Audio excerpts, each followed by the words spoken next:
In 3, 2, 1, action. We're all smiles here in Studio B at the Lakeshore campus of Bay Hope Church. Yeah. Welcome to the weekday. I'm Andy. I'm the digital pastor. Turn me up in the headphones. This is Mike Mage. There it is. Yo. Who dat over there? Who dat? Hey, I'm Justin. Who day? Who dat? Welcome to Studio B. We're going to be talking about social media, which Mike was just watching. Literally was just watching. When are we not? You know, when are we not just watching that? You know, I mean, I can name a plethora of times when I'm not. I have a funny joke real quick. I'm just Okay, gonna try and out. then we're going to launch into this. Yeah, and then we'll do our intro. Okay. Our intro thing here. Okay, go for it. I kind of figured. Just flew in from Detroit. Boy, are my arms tired. No, just part of the weekday intro here is just going to be me working on just some Your material. type 5? Yeah, just some material, you know. Cool. What are you going to tell me about COVID today? Yeah.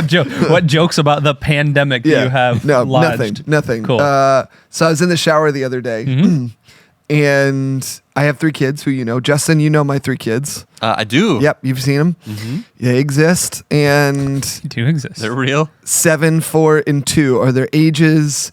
And I was in the shower, and I just heard a loud bang. And That always signifies something good. well, and then I started counting the seconds. It was like 1, 2, 3, 4. And then I started to realize, oh my gosh, parenting is literally just counting the seconds between a loud noise and when the scream happens. That's good. And whatever the length of, there is a direct correlation between the length of the silence and then when the scream happens. Of how bad that thing is. Right. So if there's just like an immediate thing, it's not that bad. Right. But if it's like a 10-second, and then a wail. Oh, yeah. You know that it's real bad. What Yeah. happened? I honestly don't know. Okay, Then cool. nothing happened, but like, it was false alarm at that point. But at what point can you let go of the counting because you know it's a false alarm? You can never let go of the counting until they leave the house. Yeah. You should follow me on Twitter at @TheRealAndyMage because I did this for probably a month or two. I was just random made up parenting facts. And so that would be like 65% of parenting is just counting the seconds between the bang and the scream. Yeah. Cool. Speaking of social media, we're just today, before we get going on the weekday, we wanted to play a little game called Top 3. Well, and this is what everybody wants. And This is the content. We have heard from nobody that this Numerous is what nobody. Yeah, I mean multiple times. Multiple nobodies. We've heard from nobody. Yes. Yeah. So if you're watching this on YouTube, thanks. Continue to do that. And please like and subscribe. Share with your friends. And if you're watching this on any of our social media platforms, congratulations. And if you're listening to this on Apple Podcasts, Stitcher, Google Podcasts, Good wherever. for you. Yeah, we really appreciate it. What a champ. And you can go leave us a rating if you want to do that as well. We're gonna play a quick game before we move into our topic du jour, and that is top 3 guilty pleasure movies of all time. Yeah. And we're gonna go in reverse order, 3 to 1. And then at the end of this, Justin, we need you to remain silent throughout because at the end of this, we're gonna bet how many of these you've actually seen. Yeah. Okay. Because if you have followed the weekday for at least luck. 2 weeks, you know that Justin has never watched a movie in his entire life. Our resident video person. He has watched 3 movies. And so we're going to do And our 2 top. of them are Interstellar. And two of them, one is the director's cut, and one of them is the regular edition, the theater edition. All right, so you first, 3 to 1, top 3 guilty pleasure. Or do you want to go 3, 3, 2, 2, 1, 1? I don't know if I have a top 3. They are 3. Yes, 3. There's no order for these. Then let's do no order because mine are all kind of, you're right. It's like 1A, 1B, 1C for me. I could. So the criteria in my head was like, if these movies are on, I'll probably stop and watch it a little bit, even though I've seen it 100 times, 5 times, 10 times, whatever. Hold on. The criteria in my head was a little bit different though, because all 3 of these movies come from an era where there was a defining, like, if you're a guy, you shouldn't like this movie, and yet I like this movie. Interesting. Yeah. Well, I don't know. See, mine are all like adult comedies from the mid to late 2000s. It's like Superbad. That's my first one. Oh, is it really? Super bad. Oh, okay, cool. I absolutely love that movie. That's not a guilty pleasure And I movie. know, yes, it is. It's It is hilarious. so vulgar. Oh, yeah, no. You're not These wrong. movies, because I have small kids, like I can't watch that movie around them. Yeah, that's true. Yeah. My first one's going to be 10 Things I Hate About You. Interesting. Yeah. I for whatever reason, I really like Heath Ledger. I liked him in The Patriot. Heath Ledger's great. Yeah. Rest in power, baby. But I don't know what it is about that movie, but I dig that movie. Yeah. Cool. That's one. Okay. My second one it was a toss-up between Hot Rod, Ooh. which in this case wouldn't be, I would actually feel okay watching Hot Rod with my There's kids. like one scene, but outside of that one scene. But so I'm just gonna take that one Yeah. out. That doesn't exist. Even though I know for a fact Justin's never seen that movie. We've talked about it. No. Don't. Hold it. Hold it. Yeah. Okay. Till So the complete. Hold your applause. second movie for me would be Wedding Crashers. Okay. That's good. I love Vince Vaughn in that movie. Yeah. And Owen Wilson too. Well, yeah, but like Owen Wilson's kind of like the straight person. Anything that Vince Vaughn says in that movie It's like hysterical. cracks me up. Oh my gosh. Yeah. How do you deliver lines like that? Just, so dry and so Midwestern and just it's so good. cutting. Yep. Again, very vulgar and like not appropriate. Also, Will Ferrell's cameo in that movie was legendary when I saw it. And So, still is. Yeah. Still, everyone knows Mom the Meatloaf. My second is also probably not on the same level, but it's Devil Wears Prada. My God, yeah. No, I see the guilty pleasures here are very different. Whatever we're guilty about is very different. I'm not guilty about it because I've watched it with my children and my wife. Well, yeah. But for whatever reason, Anne Hathaway is a star in that movie, and I don't know. I don't know what it is. Meryl Streep, Anne Hathaway, Stanley Tucci.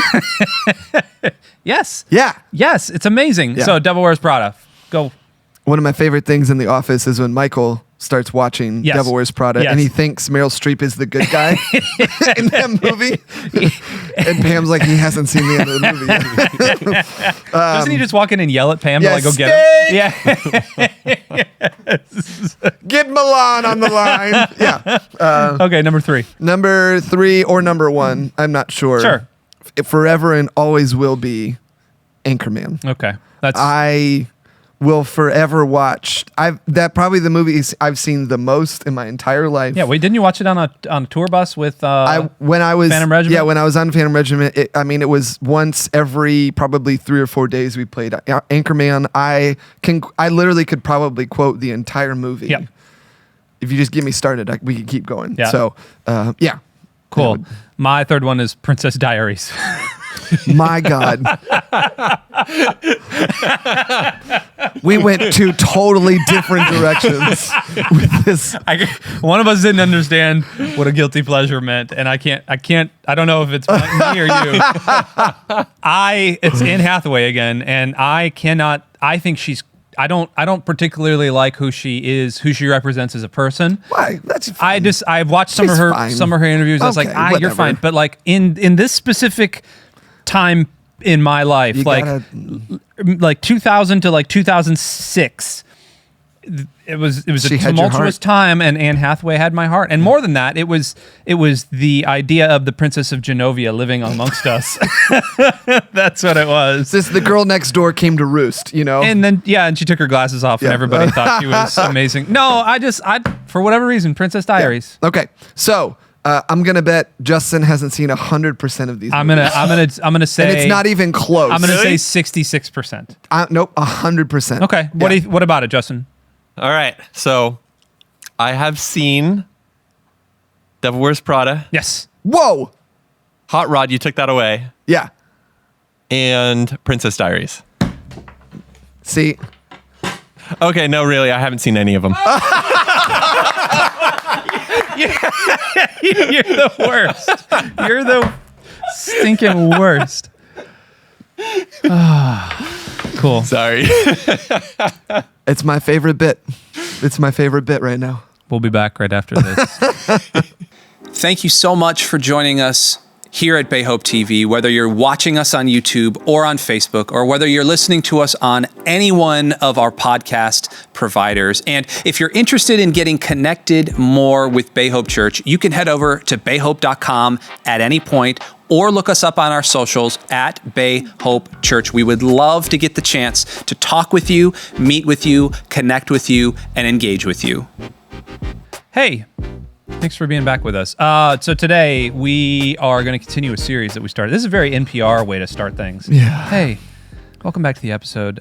Today, Your voice isn't compressed enough and you're not close enough to the microphone. hey. The whisper talk is a very specific trait. Well, these skill. microphones are not good for it. You have to use those different microphones because these capsules are too far back. Like an actual and- tube microphone that's just like. well, they use. We don't need to get into it. They use those very expensive microphones though for that type of thing. Anyway, we started a series last time, and we are calling it "How Should the Church Respond?" to something. And we teased last week that we were going to jump into how should the church respond to social media. And that's a very broad term, and I think we kind of need to define what we're talking about first. But before we jump in, the big caveat here is that most of what we do is on social media. Like this entire podcast is technically going up on YouTube and Facebook and Twitter and Instagram, and so that's all social media. So I get it. I get that we're kind of the pot calling the kettle black a little bit here. But the church... It's where all good criticisms lie, though. Oh, yeah. Yeah, no, you're not wrong. I mean, social media is just a haven for great takes. So That's what it's known for. It's very measured, balanced, very arguments. proper, well thought out, no flaming happening. We're going to talk today about how the church should respond to personalities on social media, to posts on social media, to things that happen, to activism on social media, and really how we as Christians should be looking at other people online. Mike has about 15 pages of notes. I have none because Let me get into it. Go. Cool. No. You broke your phone. Because honestly, like there's a couple of really distinct flavors that we need to talk about. There is the influencer, the quote unquote influencer that we need to talk about. How should Christians respond to influencers? How do you be a Christian influencer? Great question. Yeah. So I guess let's start there if you want. Well, I was when I was thinking about it, I was thinking about two different lanes. Okay. I was thinking about social media in general, and then the problems that can arise when Christians engage / respond to social media. So let's go down that. Let's go down that road then. So let's. You want to just point at things and tell them well, I that think they're that bad? we can talk about both of them. Cool. We can talk about because so first I think that TikTok bad, Instagram bad, Snapchat shame, YouTube bad, except the weekday. Yeah. And Bay Hope and Bay Hope worship. I think too the tension that you were talking about here at the very beginning is something that is really probably the hardest thing to navigate. Well, it's the same thing we talked about last week. There's a tension that we have to live in. And in the case of what we were talking about last episode, it was this tension of how do we respond to socio-political things, that I can't even talk about, that I may not agree with, but that I need to actually show love and grace and learn about and talk about. And I think in that instance, lean into the tension a little bit. Sure. I think in social media instance, we need to define clear boundaries. Yeah. And I don't think, there is a tension, yes, but I think a lot of that tension comes from us not establishing clear boundaries. Okay. Does that make sense? Sure. Go ahead. I'll Okay. cut you off. I think everything that we were thinking about, every problem we face is not new when it comes to social media specifically. Yes. We talked about sort of the last episode too, to kind of bring up what you were talking about too. There are symptoms of a deeper, almost like more archetypal, like perversion of humanity, of our personalities, of how we interact with each other. This is just sort of the newest or newer sort of like fruit of our sickness Yeah. as humans. Yeah. I think the proliferation, I love that word. It's a great word. Yeah, you can use it in a lot of ways. For Nuclear real. proliferation. Well, and like a lot of people don't. Yeah, military proliferation. Yeah, usually it's a negative sort of militaristic combination to it. Yeah, but it feels good. I feel very educated when like if there's something that says you have a college degree, it's the word. If you use the word proliferation correctly. Side note: we are in this week of we have a school assembly pretty much every single night. Monday we had a thing. Tuesday we had a 2.5 hour. We should have opened with this. The May is insane. Yeah, it is. We can if you want to cut it. But we had an hour-long thing on Monday. Last night was Tuesday. We had it started at 6:30. We didn't leave till 9 o'clock. There was something like 60 scholarships At they a had to hand school. out at a high school that was packed. And it was like, and then they had to give out the core. Yeah. So we didn't. Anyway, somebody used the Too word. much. Somebody used the word confirmand in one of those. I was like, that was a good word. Jenna goes, "What do you mean?" I said, you know her. I do. Like that. Confirmand is a good word. She goes, just stop. So keep going. She was in. By the way, we have another assembly tonight. She was in power save mode at that point. Oh yeah. We were all very much in like when you turn your iPhone into low power mode and it turns off Wi-Fi. That's what we were doing. Or like at the end of a Zoom meeting when someone says, "Anybody have any questions?" and like you just pray to God.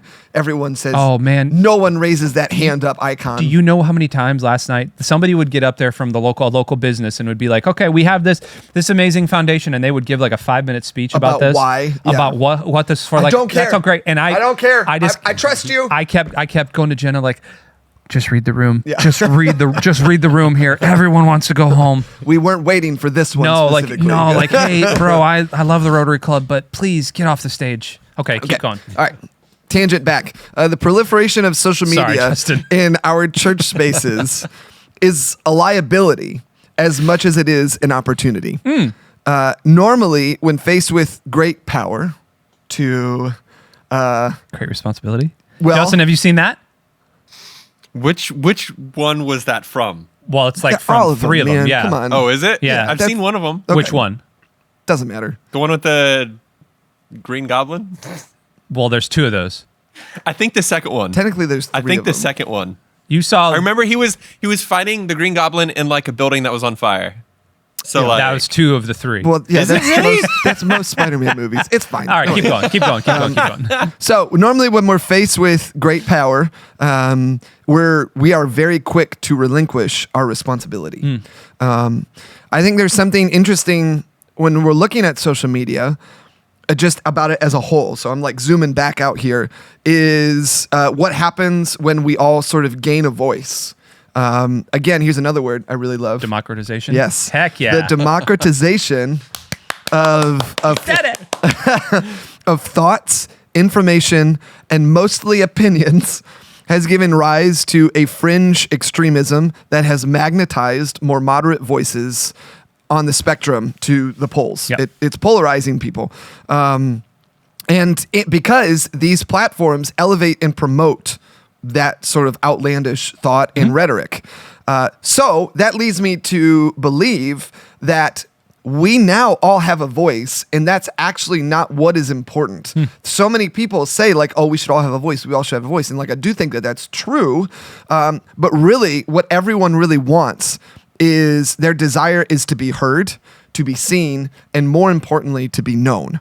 So if that's sort of what we're coming at social media with, to me, when I was writing all this stuff down, that gives me a much better lens to be able to sort of confront and engage with these ideas. I think we try really, really hard to figure out ways to systematize almost our existence through validation by our community or our perceived community. And then taking a little bit step deeper, it's sort of this balance between I want people to know who I am. So I want people to know me as Mike Mage, but I also want people to know me as who I think I want Mike Mage to be. So this person I'm projecting to be, I want people to know that.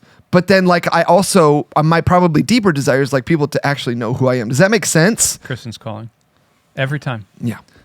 It does make sense. And so when I was saying up front, like I didn't do any prep for this, like, of course that's false.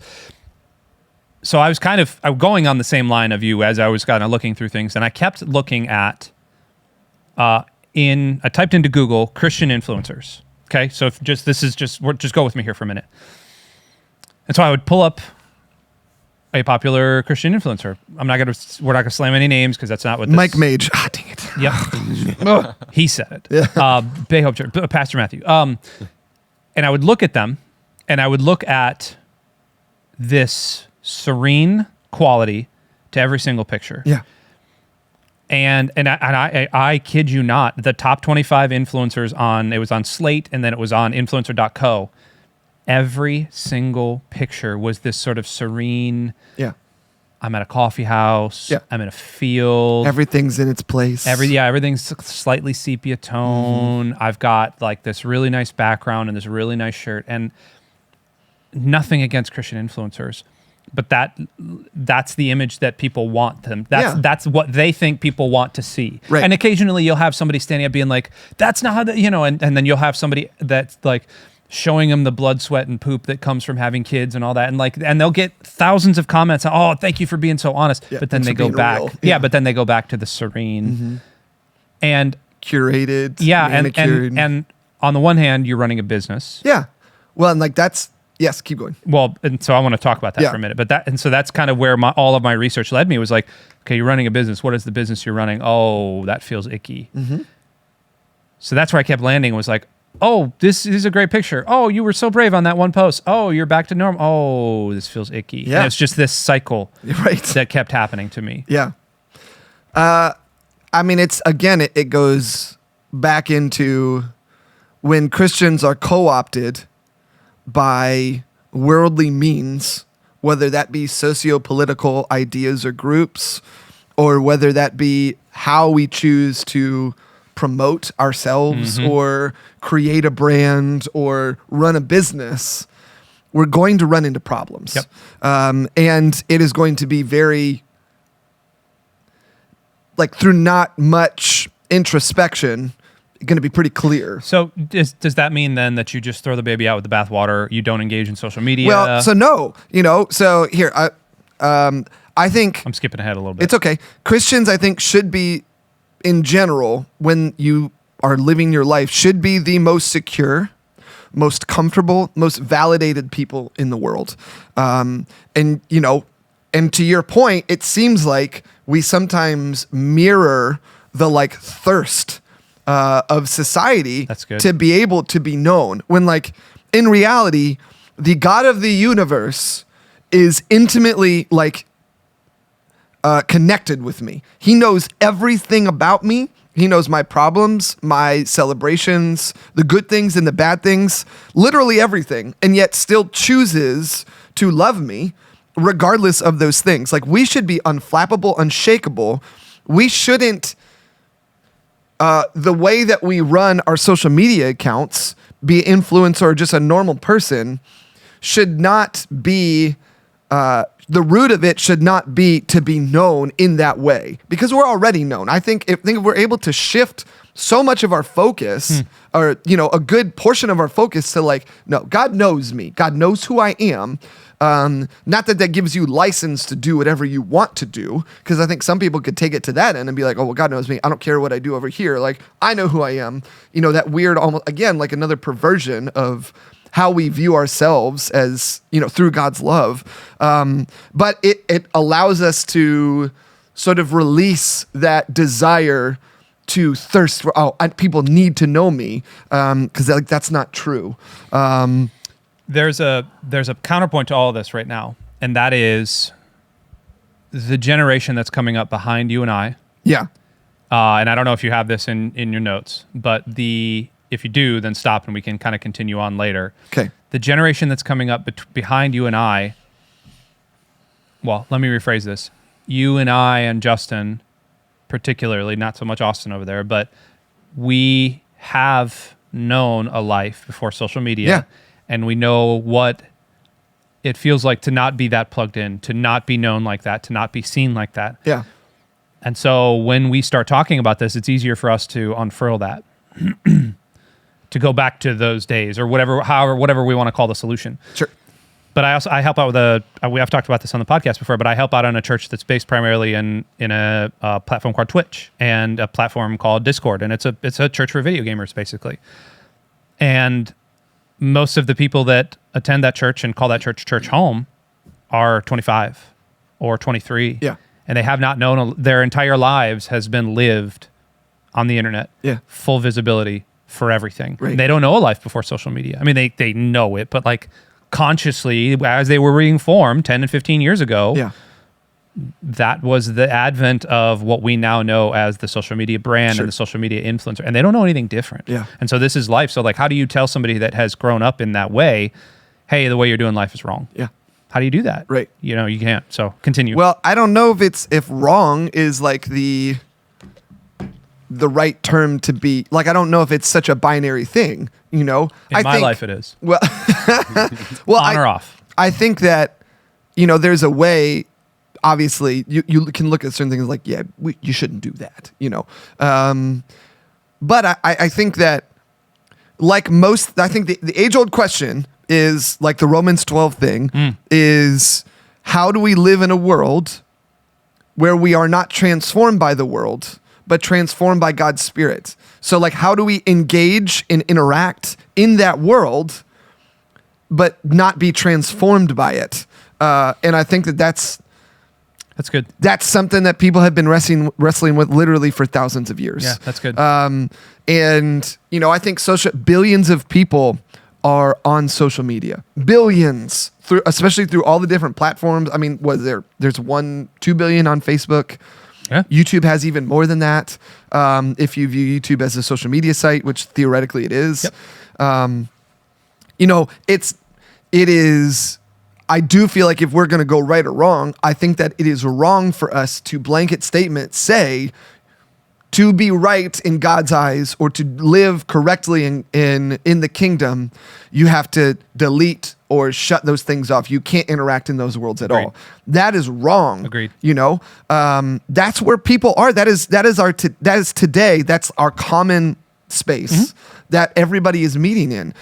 And so why would you not want to be a force of light in what might be a pretty dark area for people, or at least like a pretty blinded area for people. So, you know, I think what are we willing to give up? And I had this thought too, and I haven't really teased it out a whole lot. But you know, social media, so much of social media, this is so funny too. You getting a call from P. Maddie. It's going to be from the church. Oh, cool. He never calls me either, Andy. It's okay. See, it's just from Bay Hope. Ah. So I have my office phone forwarded to. I see. Where was I going? Oh, so for people, if you get on social media, you know, a lot of people, especially younger kids, don't get on social media to connect with other people. They're getting on social media to gain influence or to gain traction, or, you know, they're purposely projecting an image of themselves to be seen as something different than what they truly are, or kind of what I said before. And so they're almost like selling part of themselves that is fabricated or made up. And I mean, I say kids, but like everybody does this too, to a certain extent. So you're sacrificing a part of yourself for what? You know, for likes, for comments, for traction, for influence, all that kind of stuff. And I think here's kind of where the perversion lies, is there another word for perversion? Because I feel like that has an unnecessarily negative and like almost sexual connotation that I'm not trying to pull out of this. No, I mean, you could use you'd have to use a combination of words to get there. But you know what I mean? That's not what I mean. I don't mean perversion in like overwhelmingly negative or barbaric. We have to put the explicit tag on this podcast already. Anyway. Yeah. It's I'm kidding. So we as Christians are called to sacrifice everything for the kingdom. For the kingdom. Yeah. But like, I don't think we are called as Christians to sacrifice who we are in a way to gain influence or traction in the way that social media platforms, in a way that social media will push our content forward, requires a certain element, requires something. It costs something. And is it worth it for us to please the algorithm, to sacrifice, to prepare offerings for this god of the algorithm, so that we are able to please something? You know what I mean? Yeah. Like, again, I haven't fully thought out that idea. I get it. I want to turn my attention real quick. So you and I are heavily on social media. Not heavily, but Well- I mean, we are frequent denizens of such places as Instagram and Facebook and Twitter. I go on them. I don't know. I should probably post more. I say that, but then I don't want to. And I'm the digital pastor, and Yeah. so I kind of well, yeah. I mean, this is I live there. right? I want to turn my attention to the guy behind the wheels of steel, Justin. And I don't say this disparagingly, and I don't say, but like, you don't post a whole lot, if at all. Not a lot. And yeah, I mean, and you get tagged and you'll do stuff, but like, I feel like that's a pretty healthy way to live. And I almost want to know from your perspective, like, how does it look and feel to you to be a Christian that's on social media, that isn't posting a lot, that isn't engaging with things, that is just kind of almost like a third-party observer? What do you observe? I feel like what I see a lot from social media, because I mean, I will still occasionally like go on it and stuff. But like you said, it's like, if I'm tagged or something like that, I'll see that. Sure, because it's fun to look at your own face. But but what I feel like what I see a lot is when people are like walking around, like just going about their normal day and stuff. I feel like you don't have a whole lot of control over the types of people you might run into, depending on where you're going. Like if you're going to the store or whatever, you don't have a whole lot of control over that. To some degree you do, depending on where it is that you're going. But I feel like there's a lot more control that you have on social media for what kind of posts you see, depending on like who your friends are and everything, and like the pages that you choose to like. Because most people, like a page on Facebook or something, if it lines up with what they already believe, probably going to like it. If it doesn't line up with what they believe, they're probably not going to like it. I mean, it makes sense to do that, but at the same time, Right. the more you do it, I feel like the easier it is to feel validated about whatever it is that you think Totally. is right. And Yeah, we're not good at seeking out differing opinions or voices. Well, we're really good at hitting Yeah. the dopamine button. Yeah. And when somebody hits a like on our thing, I mean, that's the social net or the oh my gosh, what's that movie? Social Network is the good one. oh, yep. oh, ask me. Justin, have you seen the movie with the kid who is all about the bads of social media? Yeah. It's on Netflix. Keep going. It's Keep like going. half documentary, half dramatization. Yeah. Yeah. Keep going, Justin. I cut you off. We cut you off there. No, but yeah, I just feel like Social Dilemma. It's Yeah. Wait, what is it? The Social Dilemma. Have you seen You've that? seen it. Oh, You've seen no, I it. haven't. This guy gets it. This guy gets it.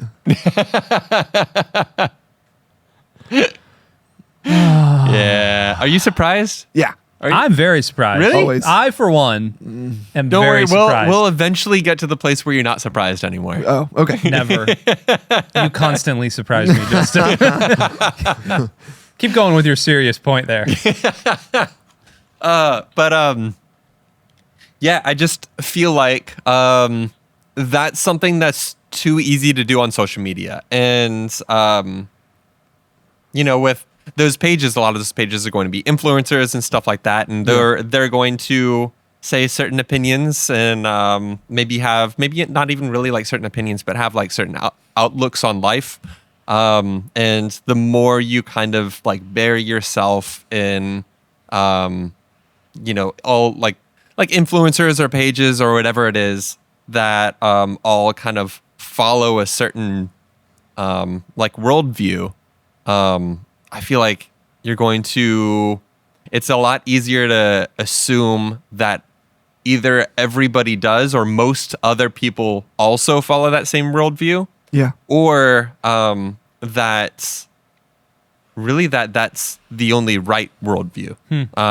And that you start to think like, oh, well, like, I'm not wrong about this because look at all these other people that agree with me. Sure. Like, you're just surrounding yourself with all of the same people that are just like you. So I think we need an entire episode about the church's response to this because, and I think we can do a follow-up next time, because from what I'm hearing from both of you is almost, and I agree, I'm not saying it's wrong. You better not. Well, I'm just going to unfriend you. I'm going to unfollow you. Do you But know? Sorry. Do you know you're technically my grandson on Facebook? I know. Okay. Keep going. I can't remember when that happened. That was like when Facebook first Yeah, started. like 2006. Yeah. wow. Yeah. And then somebody commented on when I was working in New Jersey. And they're like, wait, how's that your grandfather? It's like, just Shut up. things operate differently in the Mage family. I'm also his sister. Wait. Okay. No, because what Justin just said, I think, was spot on, and we haven't really gotten to the how do we respond to that as the church, because I think there's a couple of different ways to go about that, and part of it is the yes theory, seeking discomfort type thing. Which, have you ever watched Yes Theory? No. Great, good stuff. I should introduce you. Have you Okay. seen Yes Theory, Austin? No. What is it? Justin, Yes Theory. No. Justin has not seen it. It's a YouTube channel. Keep Goodness going. Gracious. But it's yes to seek discomfort, yes to seek groups that are not yours to gain further perspective. But there's a healthy way of not damaging your own soul in the process. Because if you think about that, going back to the 25-year-old who lives on Twitch and Discord,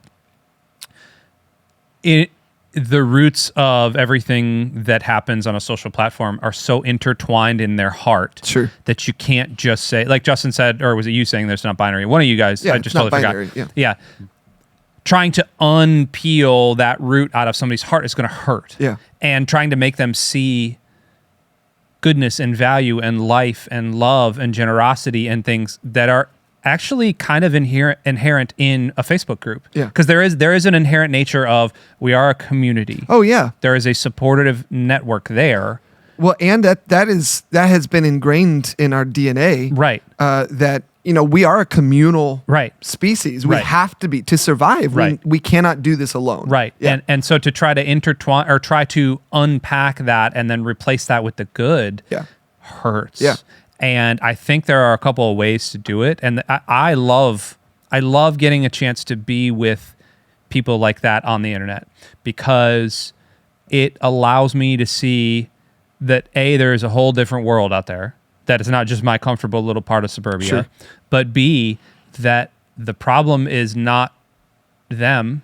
The problem is me and the way I'm teaching. The problem is the church and the way we are teaching. The problem is really Western Christianity and how we're teaching about social media on the whole. And I think that's a big, broad topic right now, but I can pick probably 3 or 4 different things that we say from a pulpit or that we say from a church leadership perspective that are definitely not true at the lower levels of social media society. Does that make sense? Yeah.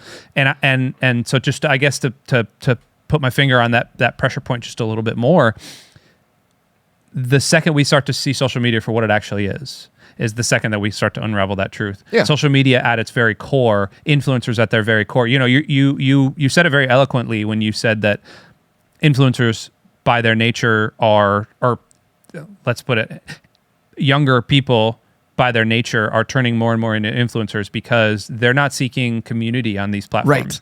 They're seeking popularity and fame, and it's a very hollow, absolutely, a hollow way of doing it. It is not community. No, it is almost the antithesis of community. Yeah. And so going back to all the So you need to view me as someone who is above that. Right, exactly. And so I go back to like that one negative, that one gross post that one influencer will post out of the 4 that were just serene. And that is their way of saying like, well, look, I'm all about community. Yeah. And in reality, you are, as a church leader, you are forcing a negative stereotype a negative image and a negative viewpoint down our throats with your million-plus followers. Right. And that is almost damaging to the church. Absolutely. In certain ways. Oh my gosh, there's plenty of examples of opening up large mega church pastor / author / speaker / I wear awesome sunglasses / yeah, like there's plenty of everything that you do and say is magnified now, multiplied a million times over, literally a million times over. And it can be a very sticky situation. Yep. Yeah. I agree. I think we should kind of close up shop on this episode. And next time, Justin, if you're okay with it. Okay, with what? If you're okay talking about this. I was waiting for it. We're going to do a part 2. We're going to do part 2. I'm okay with that. Okay, cool. Thanks. Like Batman Part 2, Batman Returns, which you have seen. Not seen.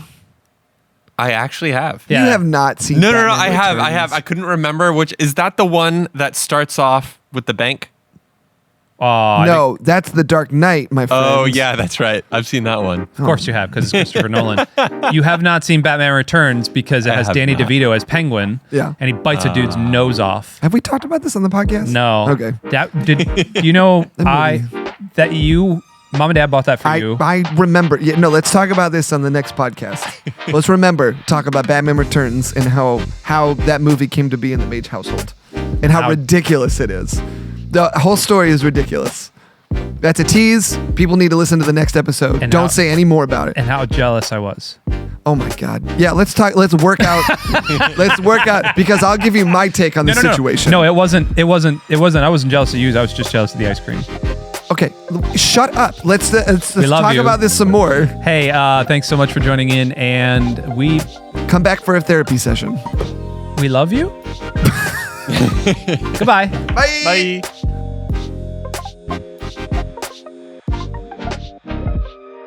Hey, thanks for tuning in to Bay Hope TV. Be sure to like and share these videos with your friends, as it really does help this channel out. And be sure to subscribe for more Bay Hope TV content. As always, thanks for watching.